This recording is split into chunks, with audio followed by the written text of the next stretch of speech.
Isa pong mapagpala, isang magandang araw ng Panginoon sa ating lahat. Ayan. Tayo po ba ay masaya? Amen.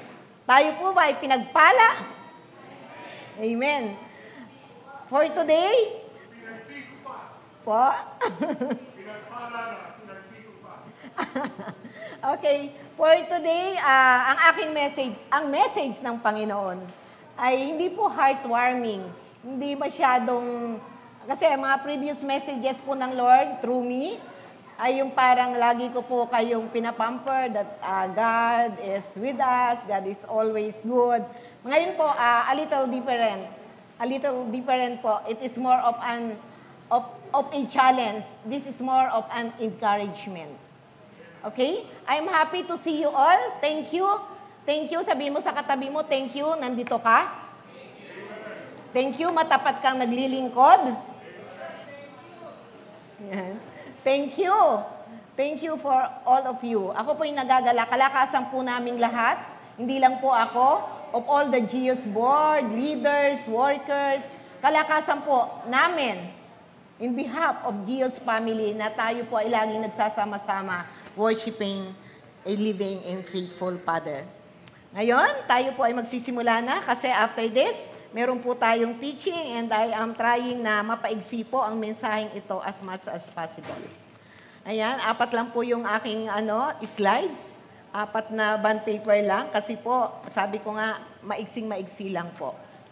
I want to give Brother Arn the chance to teach after this po. Tayo po ay magpasalamat sa ating mabuti at mapagpalang Ama. Diyos na makapangyarihan sa lahat, kayo po ay aming iniuupo sa pinakamataas na pedestal ng lugar na to. Sa pinakamataas na lugar, pinakamatabang lugar ng aming puso, Panginoon. Maghari po kayo. Maghari po kayo. Lord, kung wala ka sa buhay namin, wala kaming magagawa. Kung wala ang iyong kabutihan, ang iyong biyaya, Lord, nasa na po kaya kami ngayon? Ano na po kaya ang buhay namin ngayon? Kaya sa oras na to, we want to offer you a highest form of thanksgiving and gratitude for every wonderful things you have done for us.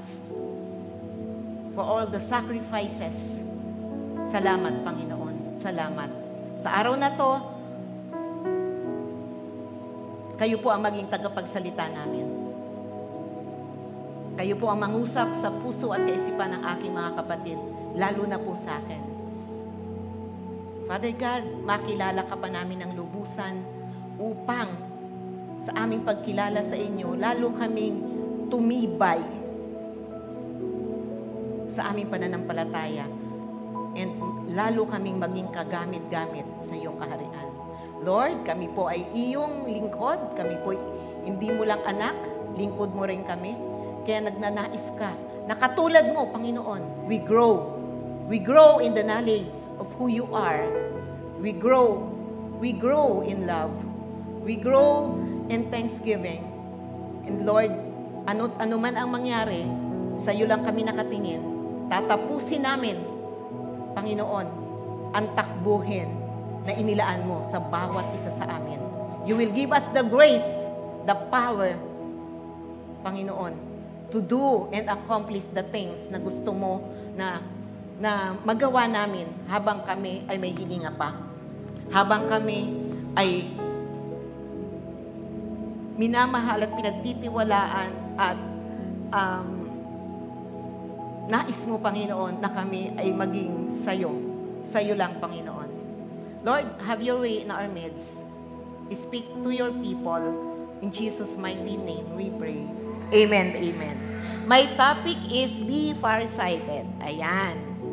Be farsighted. Ano po ba yung ibig sabihin ng farsighted? Yan. Be farsighted. Thank you sa salamin na yan. Kung kaninong salamin man yan, hindi ko po alam. Hindi naman po itim yung salamin ko. Kanino kayang salamin yan? Ayan. Be farsighted. Ano po ba ang ibig sabihin ng farsighted? Okay. Sabi po sa aking, buksan na lang po natin. Be farsighted. Sabi dyan, ang definition po ng be farsighted, a common vision condition, na-type ba yun? In which you can see distant objects. Ayan. Doon ako nakatingin. A common vision condition in which you can see distant objects. A common vision condition in which you can see distant, malayong mga bagay-bagay. Sa ating pong buhay, Kristiyano, kung tayo po ay titingin sa kung ano yung mga kondisyon ng ating buhay sa pangkasalukuyan, ano po kaya yung mararamdaman natin? Kung titingin tayo sa ating mga, kung may sakit tayo at karamdaman, kung may problema kayo sa pananalapi, kung may problema tayo sa anumang aspeto ng ating buhay, definitely you will feel discouraged. Amen? You will feel depressed. Parang mawawala kayo sa focus o sa target nyo. Ang gusto ng ating Panginoon sa ating lahat, just like Him, we are farsighted. Nakatingin tayo sa hinaharap. Nakatingin tayo sa kung ano yung ating purpose, sa nais nating ma-achieve sa buhay na to. Regardless of ano man yung kasalukuyang sitwasyon natin. Regardless of, may problema ka man? May nakikita kang hindrances sa ministry? May nakikita kang obstacles? Regardless of. Ang gusto ng Panginoon, siya lang ang tinitingnan natin, nakafocus tayo sa Kanya, and we are driven to accomplish the goal na gusto niyang marating natin, just like Him. Just like Him. Sa tingin po ba natin kung ang ating Panginoon ay hindi naging farsighted? Kung hindi niya nakita sa hinaharap, na dahil sa Kanyang kamatayan, tayo ay mapapalaya, tayo ay maalis sa bihag ng kasalanan, tayo ay may pag-asa to be with Him forever. To be with Him forever and to live joyfully, not only happily, to live joyfully with Him forever. God saw in a distance. God saw in a distance the result ng Kanyang sakripisyo na ginawa para sa atin sa krus ng Kalbaryo. Kayo, kapatid, what can you see in your life sa iyong pananaw in a distance? In a distance. Huwag nating tingnan, ganito ang sitwasyon ko, ganito ang sitwasyon ng church, may kaso, may ganito. Huwag po nating titingnan yun. Kasi, ang gusto ng Panginoon, again, full of faith, full of courage, full of power. What is your goal for my life, God? I'll be there. I'll finish. Because you did it for me. Yung mga nakaraan po nating messages, di ba? Laging parang si Pastor Arcel, ano yun? Hindi nakikitang labanan. Kay Sister Malu, tagumpay kay Kristo. Wow. Ganda, di ba? But,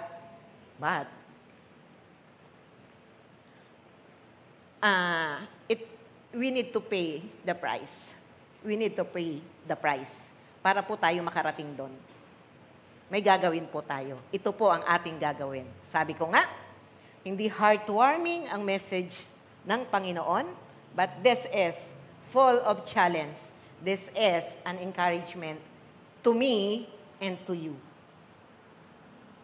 Okay, ano po ba ang mga karakter ng ano ang characteristics ng tao na farsighted? Next, anak.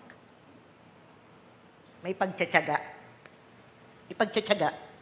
Tayo po ba, kumusta? Yung level ng pagtsatsaga natin. Sa buhay natin, pamilya, tahanan, sa trabaho, Sa church, sa ating paglilingkod, sa ating ginagawang pang-araw-araw sa church. Kumusta? Anong level? Yung ating pagtitiyaga. Sabi sa James 1:7-9, kaya nga mga kapatid, magtiyaga kayo hanggang sa pagdating ng Panginoon. Ang tagal, Brother Yang, ang tagal. Ang tagal ng pagtitiyaga na dapat mong gawin. Hello, yung iyong kasamahan, kaibigan, sabi mo, tagal na kitang pinagtsatsagaan. May limitasyon din, may mga ganun, no? May limitasyon din yan. Ha? May limitasyon ba? Sabihin mo sa katabi mo, wala. Wala. Wala kang choice. Ha? Hanggang kailan? Hanggang sa pagdating ng Panginoon. Yan. Magtiyaga tayo. Tingnan ninyo ang magsasaka.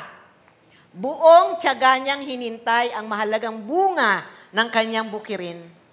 Bunga. Sa bawat ginagawa natin, lalo na sa ministry, para maipakita sa lahat na worth living tayo bilang anak ng Diyos. Minsan, it entails sacrifices. Pero, bunga. May bunga yun. Anong bunga ng iyong pagtsatsaga? Yun po ang tingnan natin. Be farsighted. Tingnan mo ang bunga in the future. In the future. Dapat din kayo magtiyaga. Verse 8. Paulit-ulit, makulit ang Lord. Magtiyaga. Magtiyaga. Ako po ba nagsabi noon? It's God. What? It's what God is telling you and me. You and me. Pagpasok ng bagong taon, sabi natin, ano na naman kaya ang i-embrace ko at haharapin sa taong to. Kang mainip, kapatid. Sabi nga, each day has enough trouble of its own. Yun ang sabi ng Lord. Bakit ka maiinip? Diba? Bakit ka maiinip? Ba't ka madi-discourage? Dapat din kayong magtiyaga. Yun. Anong kasunod? Tibayan ninyo ang inyong loob. It is what God is telling you. It's what the Spirit of God is exhorting you. Tibayan ninyo ang inyong loob sapagkat nalalapit na ang pagdating ng Panginoon. Tibayan nyo. Yun ang ating inspiration. Doon tayo nakatingin. Lord, pagdating mo, what is my reward? Diba? For Jesus Church, huwag kayong maghina-nakitan, mga kapatid. But this is in the Bible. Hindi lang po in Jesus Church. Sa verse 9, huwag kayong maghina-nakitan, mga kapatid, upang hindi kayo hatulan ng Diyos, sapagkat malapit nang dumating ang hukom. Ayun. Yun ang warning. This is a warning. Sabi sa church, huwag kayong maghina-nakit. Kasi mga kapatid ang nakalagay, mga kapatid. So, family of God, tama? Family of God. Nakangiti si kapatid. Sabi, kapatid, huwag kayong maghina-nakitan, mga kapatid. Hello? Hello? May mga hina-nakitan pa ba? Okay. alam ni Lord yun. Kaya nga ito po yung mensahe. Alam po ni Lord yun. God is all-knowing. God, sovereign. Kaya nga, sabi niya, hindi ko sinasabi to, siya po ang may sabi sa verse 9. Huwag kayong maghina-nakitan, mga kapatid, upang hindi kayo hatulan ng Diyos. Sapagkat malapit nang dumating ang hukom. Siya, bahala na siya sa kapatid mo. Hindi mo na siya problema. Tama? Problema siya ni Lord. Bakit siya ang hukom siya ang hukom. Sabi mo, baka ganun, ba't nag-isip, ganyan. Nako. Hindi yun ang hindrance para maging mabuti kang Kristiyano at mabuting anak ng Diyos. Hindi hindrance yung kapatid mo. Lahat tayo may imperfections. Huwag mong tingnan yun. Why? Bahala ang hukom. Ang hukom ang parating soon. Next, anak. Pagtitiis. Pagtitiis pa rin. Ang pagtitiis, number 2, na characteristics, pagtitiis. Okay. Ang una, pagtsatsaga. Ano na lang po to? I think ang nilagay ko dyan is 5. After that 5, tapos na ako. Okay. Pagtitiis. Romans 12:1-8.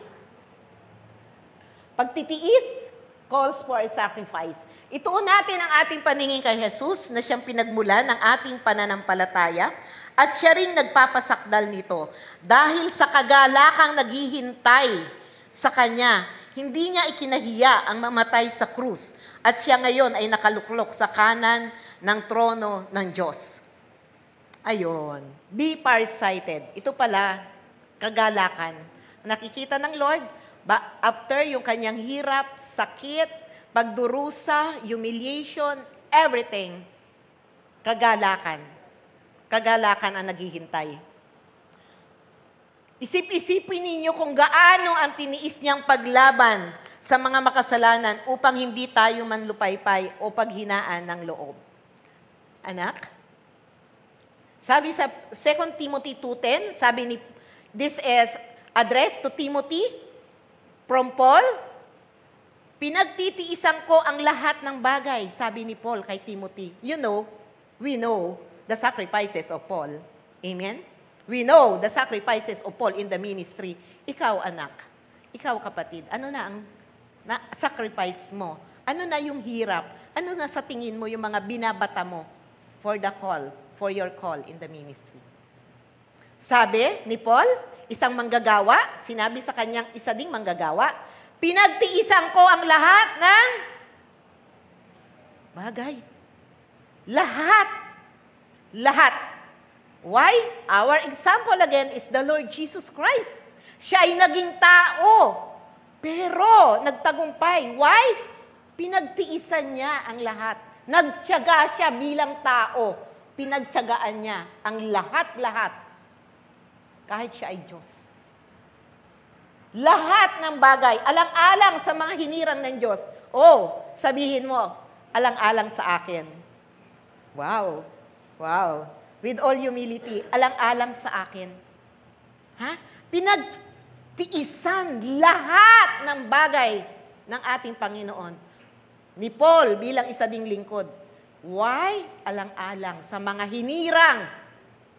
Alang-alang sa mga hinirang. Tayo po yun. Tayo po yun. Alang-alang sa mga, upang magtamo rin sila ng kaligtasan mula kay Kristo at ng walang hanggang kaluwalhatian. Sa ngayon, kaligtasan pa lang po muna tayo, ha? Andito pa lang. Subalit, kapag tayo nagtiis sa lahat ng bagay, tayo nagtiyaga hanggang sa pagdating ng Panginoon, anong reward? Walang this is the reward. This is the reward for you. If we obey, follow God's command for you, God's requirement for you and me as a child of God. Wow. Wow. Walang hanggan. Walang hanggang pagtsatsaga, walang hanggang pagtitiis, pero yung kagalakang naghihintay sa atin, just like the Lord, Jesus Christ, walang hanggang kaluwalhatian. Amen? Amen, amen. Palakpakan po natin ang ating Diyos na mabuti, tapat, at tunay na nagmamahal. Ang tunay na pagmamahal po, talagang may kasamang gawa. Pinatunayan ng ating Diyos sa gawa. Kaya patutunayan din natin sa gawa. Amen? Pagtsatsaga, pagtitiis, walang katapusan. Next, anak. Paul suffering. Yan. Okay? Siyempre, titingin tayo doon sa mga man and woman. Sabi natin, ba't kami lang ba? Kami lang ba inuutusan? Kami lang, makagawa pa ba namin yon? Yes, you can. Paul is just a man, just you and me, a servant of God. Yun nga lang, punong-puno ng tapang. And sabi ko nga, determination. He is a driven servant of God. Bagamat ibig ipakita ng Diyos ang kanyang puot at ipakilala sa Romans, at ipakilala ang kanyang kapangyarihan, buong tiyaga pa rin niyang pinagtiisan ang mga taong dapat ng parusahan at lipulin. Ouch. Ouch. Sabi po dito, pati pala ang Diyos, buong tiyaga pa rin niyang pinagtiisan ang mga taong dapat ng parusahan at lipulin. That's grace. Sabi ko nga po, walang dapat ipagmalaki ang kahit sino. Wala. Wala at wala. Wala at wala. Only by the grace of God. Ginawa niya ito upang ipakilala ang kanyang walang kapantay na kadakilaan sa mga taong kanyang kinahabagan na noong una ay inihanda na niya para sa kanyang kaluwalhatian. Alam po niyo, sabi nga ni Sister Malu last time, we are, nakakasama tayo sa parada ng tagumpay. Di ba? Parada ng tagumpay.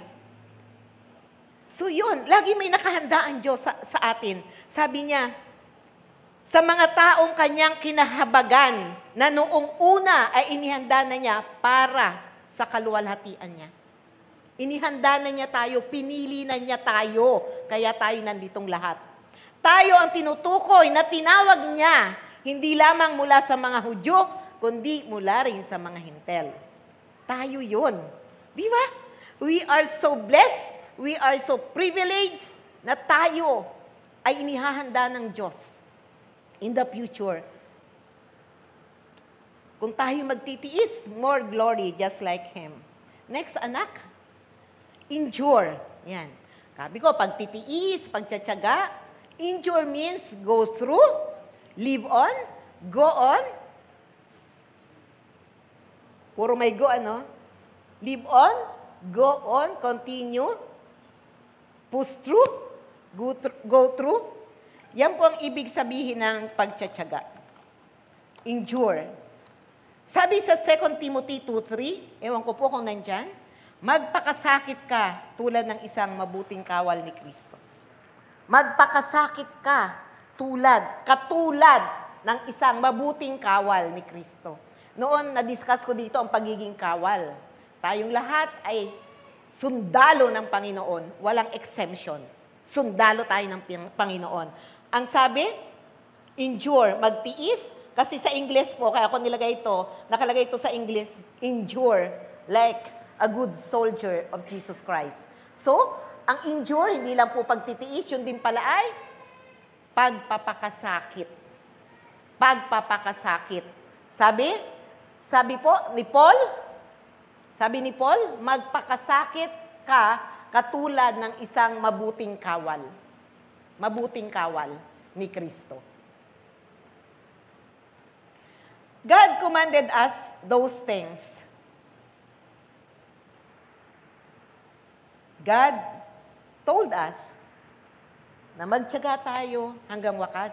So, ibig sabihin po, yung mga characteristics na yan, may 3 pa pong natitira, ito po ay importante. Importante at ito po ay nararapat at kinakailangan.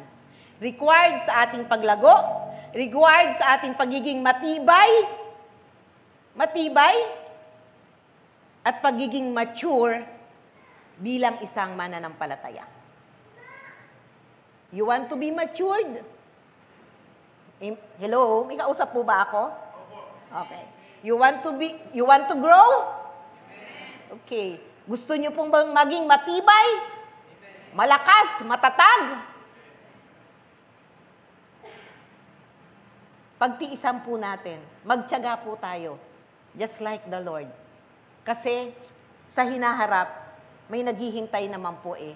Inspirasyon natin yung darating na kaluwalhatian to us through our God and our Lord Jesus Christ. Next, characteristics.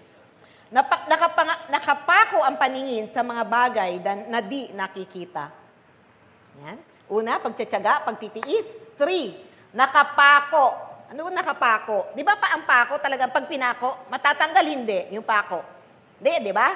Pag pinako, dyan ka na. Di ba? Lagi-lagi. Parang consistent, nandyan ka. Nakapako ang paningin sa mga bagay na hindi nakikita. Okay?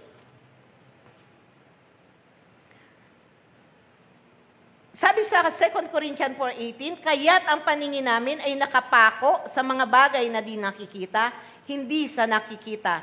Sapagkat panandalian lamang, sabihin mo, panandalian, ang mga bagay na nakikita, ngunit walang hanggan ang mga bagay na di nakikita. Panandalian lamang ang mga bagay na nakikita. Yung mga sitwasyon na yan sa buhay mo, sa buhay natin, sabihin mo sa katabi mo, panandalian lang yan. Lilipas din yan. Kasi sa buhay na to, walang permanente. Lahat, temporary. Buhay natin, temporary. Sitwasyon, sakit, hirap, temporary yan. Pagsubok, temporary yan. Lahat yan. Walang bagay na permanente sa daigdig na to. Kaya, sabi ng Panginoon, ipako natin yung mga bagay, yung ating paningin sa mga bagay na pangmatagalan. Hindi sa mga bagay na temporary lang. Sa mga bagay na panandalian lang. Huwag yun yung makadiscourage sa atin. Huwag yun yung magbigay sa atin ng kalungkutan. Lalo namang hindi yun ang dahilan para tayo mag-suicide. Hello? Di ba alam yan ni Sister Jen? Sino ba yun? Sister Risa, may nag-suicide last time sa Villa Priscilla. Suicide. 18 years old na bata. Why? Nag-away lang sila ng girlfriend niya. Away lang. Nakikipagbalikan siya. Ayaw makipagbalikan. Nagbigti. Kailan lang ba yon? Sister Risa, alam mo yan. Dinalaw ni Sister Risa and ni Sister Ana. Iminarites nung kaibigan ko sa Villa Priscilla. And kilala din pala ni na Sister Ana. Sister Risa. Kazumba nila yung nanay. Nung umaga daw, yung bata tahimik na, malungkot. Yung nanay, umalis pa, iniwan. Kaya sabihin mo, minsan, kailangan ng kapatid mo ang kausap. Kausap lang naman. Iniwan yung bata. Umalis silang mag-asawa. Ay solong anak nila. Pagdating nila, andun sa isang kwarto, warehouse, stock room ng bahay. Maghapon na pala doon, nagkukulong. Nung gabi, nag-suicide na. Nakita nila, kinabukasan na. Kala nila nasa labas lang. Di ba? So, panandalian lang yung mga problema. Yung mga circumstances na akala natin napakahirap lutasin. Napakamasalimuot na bagay. Panandalian lang. Kaya ang sabi ng Panginoon, ituon natin ang ating paningin sa mga bagay na di nakikita. Di nakikita. Tayo mga nananalig sa Panginoong Hesukristo, na tayo mga tumanggap sa ating Panginoon at sa Kanyang salita, ay mas higit na pinaghahandaan o pinagsusumakitan yung mga bagay na spiritual. Spiritual. O yung mga bagay na may eternal. Yan, alam niya ni Brother Arnold, eternal validity. Eternal validity. Yung ang epekto, pangmatagalan. Ang pangmatagalan. At hindi yung mga bagay-bagay sa mundong ito na panandalian lang. Panandali ang saya, panandali ang aliw, sa mata, pasyal, malamig. Yung mga ganon, panandalian, ipagpapalit mo yung oras na ganon sa mga bagay na makabuluhan. At with eternal validity, na may kapalit na eternal investment. Alam po nyo, mga kapatid, ang sabi sa Colossians 3:2, set your minds on things above, not on earthly things. Diretsuhan, sinabi ng Panginoon, set your mind on things above, not on earthly things. Not on earthly things. But everything must be parallel. Alam naman natin yan, tayo nagtatrabaho para kumain. But yung focus natin, at hindi yun ang magiging dahilan, yung mga earthly things, mga bagay-bagay na nakakapagpalungkot upang tumigil tayo sa Panginoon, upang manlupaypay tayo. No and no. Babasahin ko sa Colossians 3:1 kung ano yung sinasabi ng Panginoon. Again, ang sabi ko po kanina, tayong mga mananampalataya, tayong anak ng Diyos, tayong nanalig sa Panginoong Hesukristo. Ang ating focus, more ng ating panahon, and yung ating nakasentro yung ating kaisipan at puso sa mga bagay na espiritual. Mas higit ang bagay na espiritual kaysa mga bagay na panandalian lang. Sabi po dito sa Colossus 3:1, binuhay kayong muli kasama ni Kristo. Pag sumakita ninyo ay ang mga bagay na nasa langit na kinaroroonan ni Kristo na nakaupo sa kanan ng Diyos. Binuhay kayong muli. Binuhay kayong muli. We were back to life.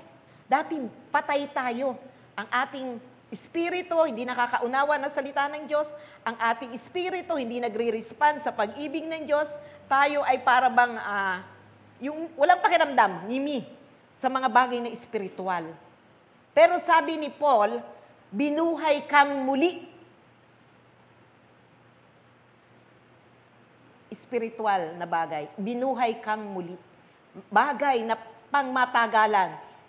Bagay na espiritual. Hindi panandalian lang. Binuhay kayong muli kasama ni Kristo. Kaya't ang pagsumakitan ninyo ay ang mga bagay na nasa langit. Pagsumakitan. Di ba kanina? Nabasa po natin yung word again sa Timothy. Pagsumakitan. Parang pagsumakitan. It entails medyo malalim, di po ba? Malalim. The word pagsumakitan. Medyo malalim ang dating. Inulit na naman po dito. Kanina sabi sa 2 Timothy 2:3, pagsumakitan nyo. Kanina po yon, nabasa natin. Here we are again. Sabi, pagsumakitan ninyo ang mga bagay na nasa langit na kinaroroonan ni Kristo na nakaupo sa kanan ng Diyos. Paano natin po pagsusumakitan yung mga bagay na yon? Isaisip ninyo ang mga bagay na panlangit, hindi ang mga bagay na panlupa, sapagkat namatay na kayo at ang tunay na buhay ninyo'y natatago sa Diyos kasama ni Kristo. Ang buhay po natin na binago ng Diyos. Sabi dito sa Colossus 3:3, namatay na kayo at ang tunay na buhay ninyo'y natatago sa Diyos. Namatay na po tayo. Namatay na yung dating Bill, yung dating old nature ni Bill, namatay na. Pag ba namatay, nabubuhay na uli? May namatay bang nabuhay namang muli? Except the Lord? Wala, di ba? Yung dating matatampuhin, dating manipis. Si Brother Ernie na lang ang aking gagawing example. Baka kung sino pang masabi ko. Nung tayo po ay tumanggap sa Lord, namatay na rin ba yon? Namatay na rin ba yon, yung dating ugaling yon? Hello, wala ba akong kausap? Ha? Namatay na. Yung dating ikaw, Sister Este, dating ikaw, Brother Charlie, namatay ka na. Namatay na yung dating ikaw. Pag namatay nga, hindi na muling babalik pa. Bakit ba ang church minsan, simpleng problema, lumalaki? Kaya po minsan hindi tayo makamove on. Hindi tayo makagawa, maka-accomplish ng mga greater things for God. Maliit na bagay lang. Amen po ba? Amen po. Kung susundin natin ang salita ng Diyos, simpleng-simple lang naman. Ang dating ikaw, Sister Belen, Sister Juliet, Sister Lynn, dating ugali mo, na hindi, alam mo, hindi tama, hindi naayon sa kalooban ng Diyos, hindi ayon sa prinsipyo ng Diyos, namatay na yan nang tanggapin mo si Kristo. At pinagkatiwala mo ang iyong buhay at kaligtasan sa Kanya. Buhay at kaligtasan. Pinagkatiwala mo, kaya ikaw namatay ka na sa dating ikaw. Sana walang nagmumulto na anak ng Diyos. Amen? May nagmumulto kaya na anak ng Diyos? Tanungin mo yung sarili natin. Baka naman yung sarili natin nagmumulto paminsan-minsan. Hello? Hello? Ha? Walang nagmumulto. Amen ba doon? Amen po. So, I'll go ahead. Malapit na ako. Number 4 na ba? Okay. Number 4, goal-oriented. Dapat ang taong farsighted ay goal-oriented. Goal-oriented. A Christian Ultimate Call. Gawa 2024. Subalit walang halaga sa akin ang aking buhay. Sabi po ito ni Paul, maganap ko lamang ang aking tungkulin at matapos ang gawaing ibinigay sa akin ng Panginoong Hesus, ang pagpapahayag ng mabuting balita tungkol sa kagandahang loob ng Diyos. Sabi ko nga lang kanina po sa sermon yun eh. Minsan, kaya hindi tayo makamove forward, lagi may mga binabalikan, kasi nga, nagmumulto yung dating tayo. Subalit, our ultimate call, ang pagpapahayag ng mabuting balita. Paano ka makakapagpahayag ng mabuting balita? Yung buhay mo mismo, hindi isang magandang balita sa lahat. May nakikitang hindi maganda. Paano yung ating Christian ultimate call na pagpapahayag ng mabuting balita tungkol sa kagandahang loob ni Kristo, paano natin maisusulong para dumating na ang Panginoon? Kasi sabi, ang magandang balita ay ipapahayag sa 4 na sulok ng daigdig at ang wakas ay darating. Ay kung yung dating ikaw ay nagiging hindrance, nagiging obstacle, paano mangyayari? Paano mo matatapos ang tungkulin mo? Sabi nga ni Paul, maganap ko lamang ang aking tungkulin at matapos ang gawaing ibinigay sa akin ng Panginoon. Ano ang gawain na binigay sa iyo at sa akin ng Panginoon? Dapat tayong ating goal, if we want to be a farsighted, we must have the goal na maging finisher po tayo. Tapusin natin. Sa buhay mo, kapatid, ano ba ang nais ng Diyos na gawin at tapusin mo bago ang araw ng kanyang pagdating? Number 2, Christian ultimate call, 2 Timothy 4:7. Puspusan akong lumaban sa paligsahan. Natapos ko na ang dapat kong takbuhin na natili akong tapat sa pananampalataya. That's Paul. Puspusan akong lumaban sa paligsahan. Okay, tingnan natin yung Paul hardship. Sabi ko nga, may mga hirap si Paul. Hindi ko na po inilagay dyan. Pero sana po, nandito sa kodigo ko at mabasa ko kung ano ang mga pinaghirapan ni Paul. Okay, Paul hardship. 2 Corinthians 4:8-12. Kung kayo po ay may Biblia. Tingnan natin kung ano yung mga pinagtagumpayan ni Paul. At just like you and me, Paul din po tayo ng kapanahunan natin. Sabi po dito sa 2 Corinthians 4:8-12,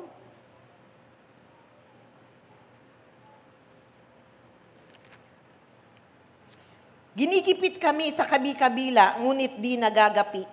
Yan. Sino ang may mga laban? May laban ka ba sa buhay mo? Ginigipit kami sa kabi-kabila, ngunit di nagagapi. Kung minsan nag-aalinlangan kami, ngunit di nawawala ng pag-asa. Nawawala ka na ba ng pag-asa, kapatid? Sa bigat ba ng problema mo? Sa dami? Sabi nga, hindi pa tapos yung isa, andito na naman isa. Hindi pa natatapos yung pangalawa, andito yung pangatlo. Andito na naman.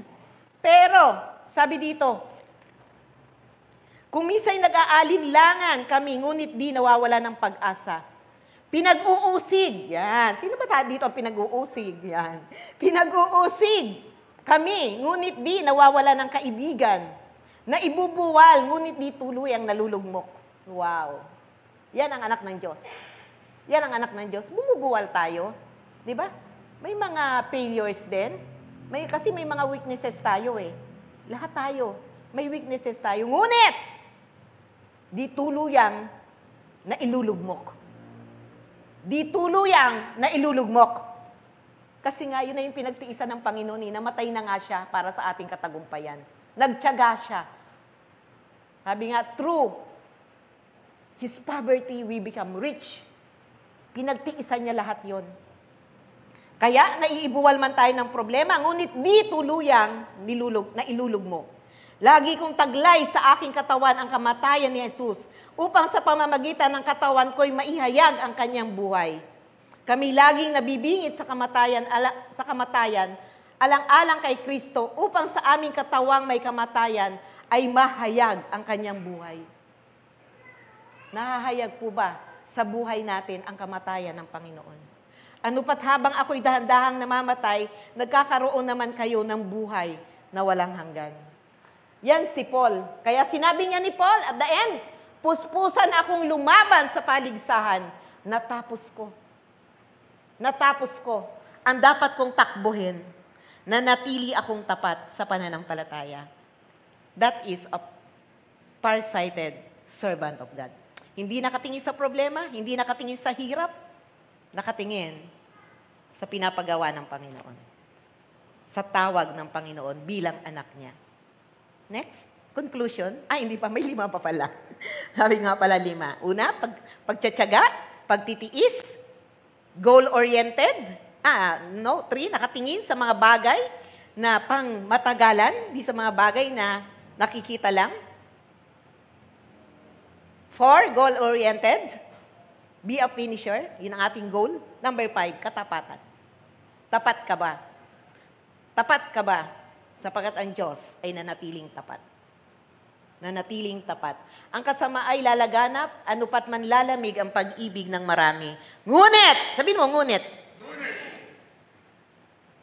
Ang manatiling tapat. Hanggang wakas ang siyang maliligtas. We know our present days, may giyera, kabi-kabila ang giyera, di po ba? Magkakampi-kampihan na sila. Pati sa gobyerno, nagkakagulo, di po ba? Nagsisiraan, nakakahiya.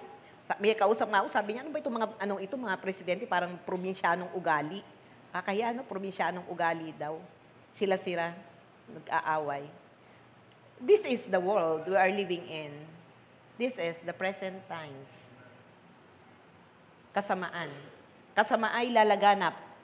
Dahil doon, sabi doon, ano pat man lalamig ang pag-ibig ng marami, ngunit ang mananatiling tapat. Maging tapat po tayo, sapagkat ang tumawag sa iyo ay tapat. Tapat, magpakailan pa man ang ating Diyos na buhay. Amen? Palapakan po natin ang ating Diyos, sapagkat siya ay mabuti sa lahat ng oras. Tayo na kanyang mga anak, hindi man tayo manatiling mabuti, siya ay mabuti at hindi nagbabago magpakailan pa man. Conclusion na ako, kapatid.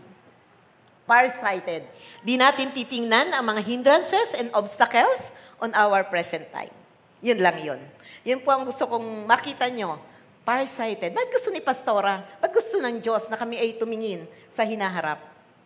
Upang di natin makita. Yan. Upang di natin makita ang mga hindrances and obstacles on our present time. Yes, haharapin natin ang mga pagsubok. Magbibigay tayo ng oras at attention dito, pero hindi tayo mananatili o titigil doon. Hindi natin hahayaan na makasagabal ito patungo sa ating takbuhin, papalapit sa finish line. Sapagkat tagumpay tayo kay Kristo. Hindi natin hahayaan na ang mga bagay-bagay sa kapaligiran, ang mga bagay-bagay ngayon, kung maging sa darating, ay makahadlang at makaagaw ng ating atensyon upang matupad natin ang ating pagkakatawag bilang anak ng Diyos. Next, anak. No servant is greater than his master. Kung ang Panginoong Jesus, sabihin mo, Panginoong Jesus na yan, ha? Hari ng mga hari, Panginoon ng mga Panginoon, nagtiis, nagtiyaga, nagbata ng hirap, nagmalasakit para sa atin, nagpakasakit para sa atin. Tayo pa kaya ng mga taong makasalanan na iniligtas lamang niya? Wow. Pag nagre-reklamo ka, sabihin mo sa sarili mo, nakakahiya naman. Nakakahiya naman yata. Di ba?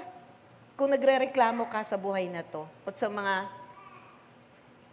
sa nangyayari sa buhay mo, ano mang aspeto yan, kakahiya naman yata. No servant is greater kung ang Panginoon nga nagbata, nagtiis, nagpakasakit para lang sa'yo. for you to be with Him forever in heaven. Kasama sa ating pagkakatawag bilang anak at lingkod ng Panginoon, ang magtiis, magpakasakit, alang-alang sa pag-ibig kay Kristo. Tayo po bang lahat ay umiibig ng tapat sa ating Panginoon?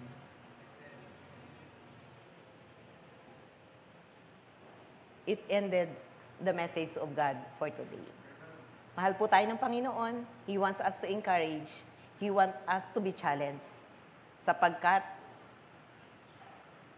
malaki, mahaba pa ang takbuhin natin. He wants us to be prepared. He wants us to be prepared and equipped.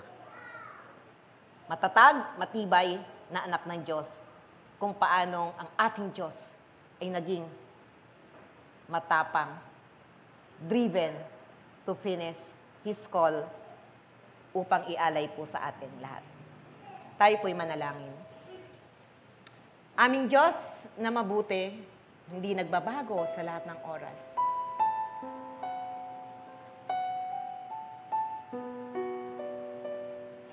Turuan mo ang aming mga puso at kaisipan to trust the unknown, to trust the future, because we have and we knew who you are in our lives. Di po kami matatakot, di po kami mangangamba, sapagkat kilala ka namin at patuloy ka namin kinikilala. Lord, turuan mo kami na maging mabuting kawal. Mabuting kawal. Kung paanong ikaw ay nagbata ng hirap dahil sa pagmamahal mo sa amin. Magbabata rin kami ng hirap dahil mahal ka namin. Mahal ka namin, God. Mahal ka namin. Kaya, hinihiling ko po ang inyong kapangyarihan, God, na ibuhos mo sa aming lahat upang magawa namin ang mga bagay. Magampanan namin ang pagkakatawag mo. Lord, alisin mo ang takot sa bawat puso. Alisin mo ang pangamba. Alisin mo, Panginoon, ang anumang agam-agam. Because we have a God. We have a God who is the King of the Lion of Judah. You said on your word, you have not given us spirit of fear, but a spirit of power and of love and of a sound mind. God, in behalf of Jesus is our shelter church, we claim what you have promised. We claim what you have promised. Tanggapin po natin, mga kapatid, that promise of God, that He didn't give us a spirit of fear, nor a spirit of timidity, but He has given you and me a spirit of power and of love and of a sound mind. Lord, you have given your all, your word, your spirit, the most precious life of your Son, Jesus Christ, was freely given to me and to you. You have given everything. What else you can give?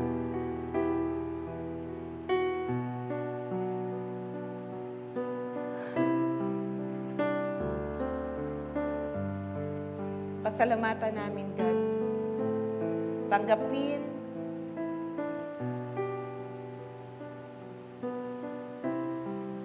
at gamitin, God, para sa iyo at sa iyong kaluwalhatian. Help us, Father, in the name of the Lord Jesus Christ. And in the power of the Holy Spirit, help us. Help us. This is what we pray In the mighty name of the Lord. Amen. Amen. Ayan. First Sunday of the month, tayo po ay dadako ngayon sa banal na hapunan at muli nating sasariwain ang ginawang sakripisyo ng ating Panginoon para po tayo ay makarating sa kung anuman po yung kinalalagyan natin sa ngayon. Yes, please. Pwede na pong kumuha ng elements.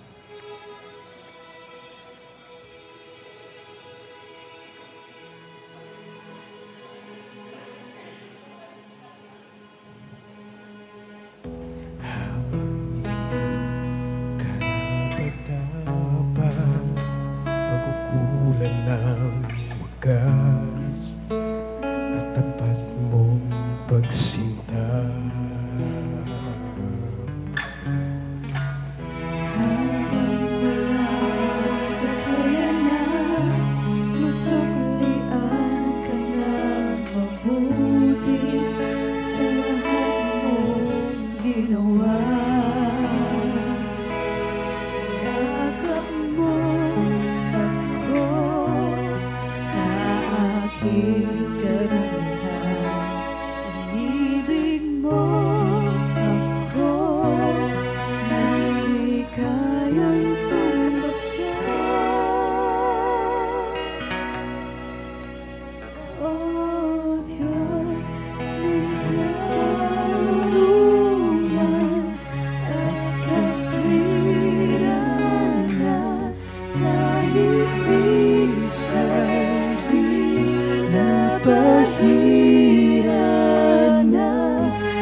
Tayo pong lahat ay tumayo at ating purihin ang ating Diyos. Let us sing that song. Let us sing the song and praise. Thank God for everything.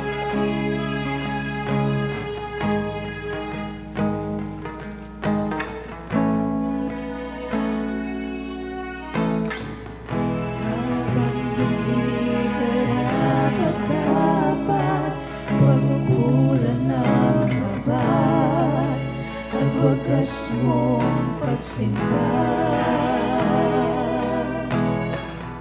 habang walang kakayanan, masuklian ka ng mabuti sa lahat mong ginawa. Yakap mo ako sa aking karunungan.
Salamat sa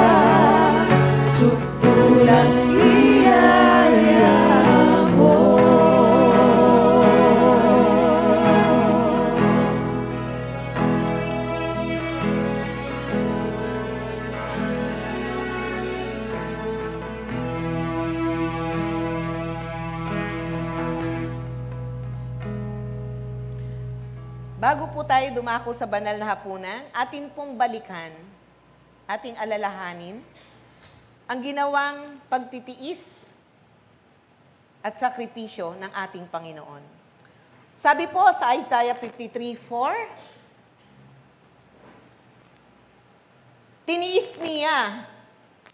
tiniis niya ang hirap na tayo ang dapat magbata. Gayon din ang kirot na tayo sana ang lumasap. Akala natin ang dinanas niya ay parusa sa kanya ng Diyos. Verse 5, dahil sa ating mga kasalanan, kaya siya nasugatan. Siya ay binugbog dahil sa ating kasamaan. Tayo ay gumaling dahil sa pahirap na tinamo niya at sa mga hampas na kanyang tinanggap. Verse 6, tayong lahat ay parang mga tupang naligaw. Nagkanya-kanya tayo ng lakad. Ngunit inibig ni Yahweh na sa kanya ipataw ang parusang tayo ang dapat tumanggap. Verse 7, siya ay binugbog at pinahirapan. Ngunit di tumutol kahit kamuntiman. Tulad ay korderong hatid sa patayan. Parang mga tupang hindi tumutol kahit sa gupitan, ni hindi umimik kahit gaputok man. Nang siya'y hulihin, hatulan, at dalhin sa dakong patayan, wala mang lang nangahas na ipagsanggalang. Wala man lang dumamay. Siya ay pinatay dahil sa sala ng sangkatauhan.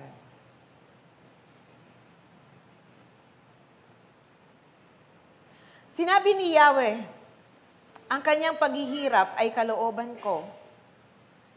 Inihandog niya ang sarili upang sa pamamagitan noon ay magkameron ng kapatawaran. Dahil dito'y mabubuhay siya ng matagal.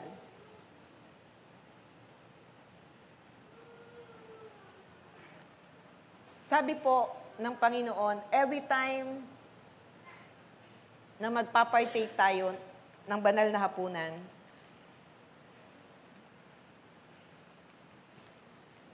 sabi po niya, remember me. Remember me. As we heard what Jesus sacrifices for us, lahat ng tiniis niyang hirap, pagkapahiya,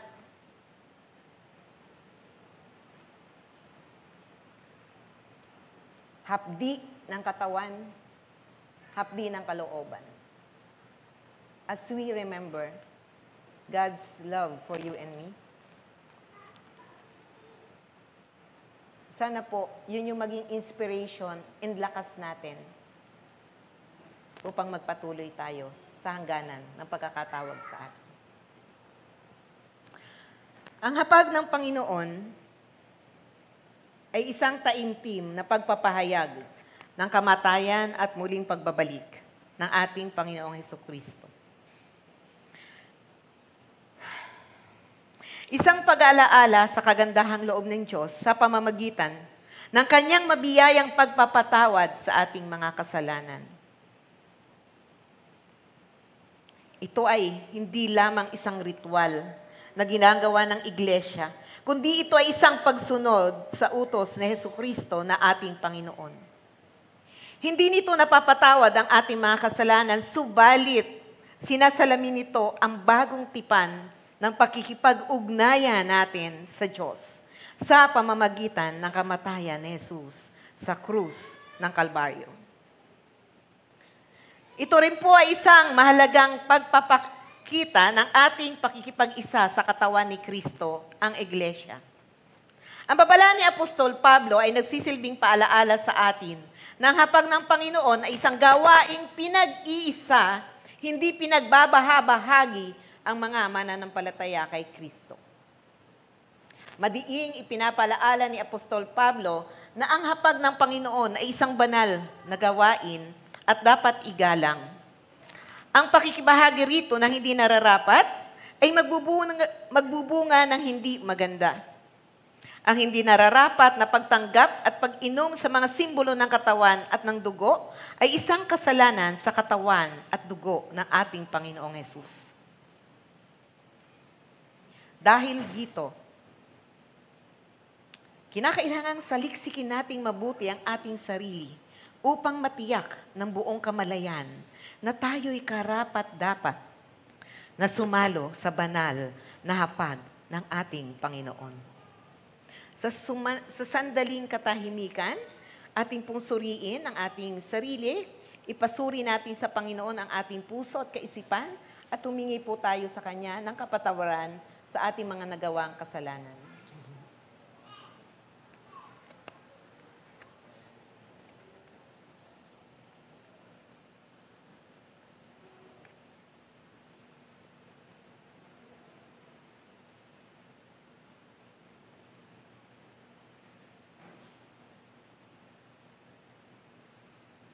Panginoong naming Diyos, lubos ang aming pasasalamat sa iyong dakilang pagmamahal sa amin.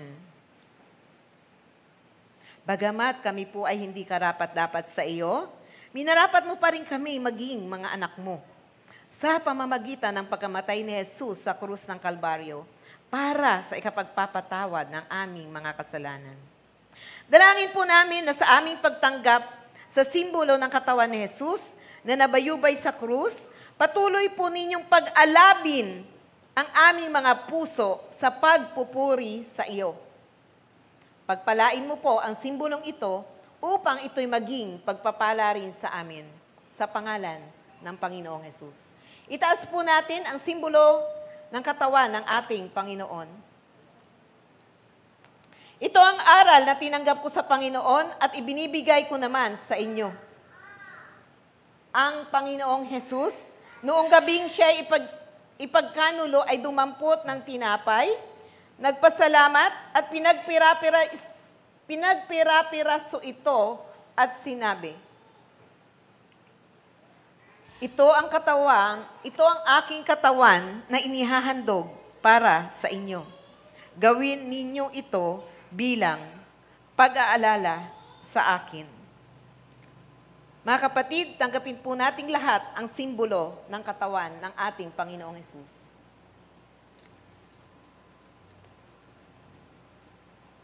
Panginoon naming Diyos, kami ay nagpapasalamat din sa iyong kaloob na buhay. Ang dugo ni Jesus na nabubo sa krus ng Kalbaryo, ang siya naghugas sa aming mga kasalanan upang kami maituring mong mga anak. Inihandog po namin sa iyo ang aming mga pagsamba at pasasalamat bilang isang haing buhay para sa ikaluluwalhati ng iyong pangalan. Habang patuloy po naming ipinapahayag ang iyong kaharian at ang iyong muling pagbabalik. Itaas po natin ang simbolo ng dugo ng ating Panginoong Hesus. At gayon din naman, matapos maghapunan ay hinawakan niya ang saro at sinabi, ang sarong ito, ang bagong tipan na pinagtitibay ng aking dugo. Tuwing iinumin ninyo ito, gawin ninyo bilang pag-alaala sa akin. Sapagkat tuwing kakain kayo ng tinapay na ito at iinom sa sarong ito, ay ipinapahayag ninyo ang kamatayan ng Panginoong Hesus hanggang sa muling pagparito niya. Tanggapin po nating lahat ang simbolo ng dugo ng ating Panginoon. Naway lubusan kayong pabanalin ng Diyos na siyang nagbibigay ng kapayapaan. At naway panatilihin niyang walang kapintasan ang buo ninyong katauhan, ang espiritu, kaluluwa at katawan hanggang sa pagparito ng ating Panginoong Hesus. Tapat ang tumawag sa inyo at gagawin niya ang mga bagay nito. Sumainyo nawa ang pagpapala ng ating Panginoong Hesukristo. Tayo pong lahat ay makakaupo.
Purihin ho ang Panginoon sa magandang mensahe na ipinagkaloob niya sa atin. At ngayon po ay dadako tayo sa pagbibigay sa ating gawain para sa Panginoon. Sa 2 Corinthians, walang kamatayang 2 Corinthians 9, 6-7. Pero maganda to hanggang whole verse, kaya lang nagmamadali. At mayroon pa tayong gawain. Ang sabi dito, sa verse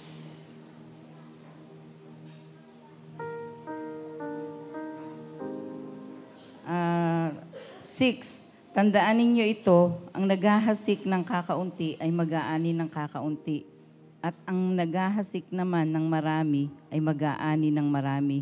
Ang bawat isay dapat magbigay ayon sa sariling pasya, maluwag sa loob at di napipilitan, lamang sapagkat ang ibig ng Diyos ay ang kusang pagkakaloob. Naalala ko, yung nung araw, mayroong poso ang Inang Kunse. Kung ano, kami, kumbaga siya lang kasi ang kauna-unahang may poso doon sa lugar namin. Naalala ko rin, maliit pa ako noon, ang amang ko, yung kumukuha siya ng isang tabong tubig para mabuhay, yung deep well na yon. Ganun din tayo, magbigay tayo at siya ang magkakaloob ng lahat-lahat sa ating pangailangan. Nung tubig na yon, maraming nabibiyayaan, maraming mga kapitbahay namin na naglalaba, nag-uurong, even sa inumin, yun ang aming pinang-iinom. Ganun din ang gagawin natin. Magbibigay tayo ng maliit na portion, pero ang katumbas nun, habang marami ang mabibiyayaan, hindi lamang sa ating buhay, kundi magkakaroon din tayo ng kusang pagkakaloob sa mga kapatiran na nangangailangan. Manalangin po tayo.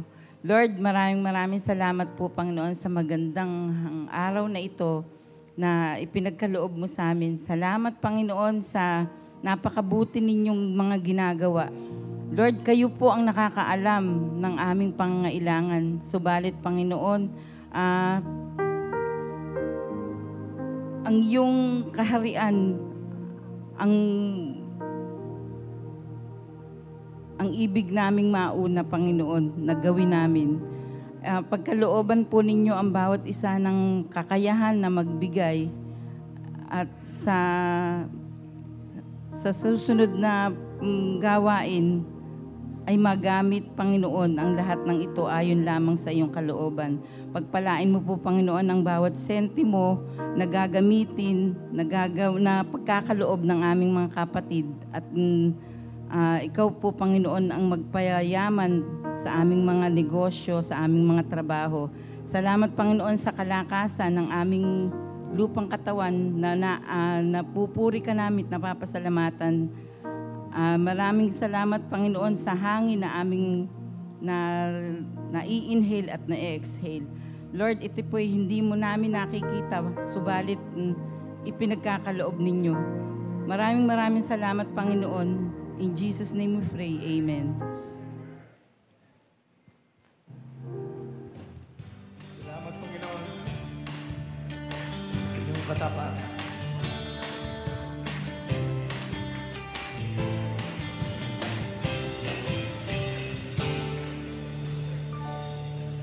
Panahon lumipas, maungko'y kumukupas, ngunit ang pag-ibig mo, Jesus, hindi magwawakas. Magbago man ang mundo, isa lang ang totoo, mga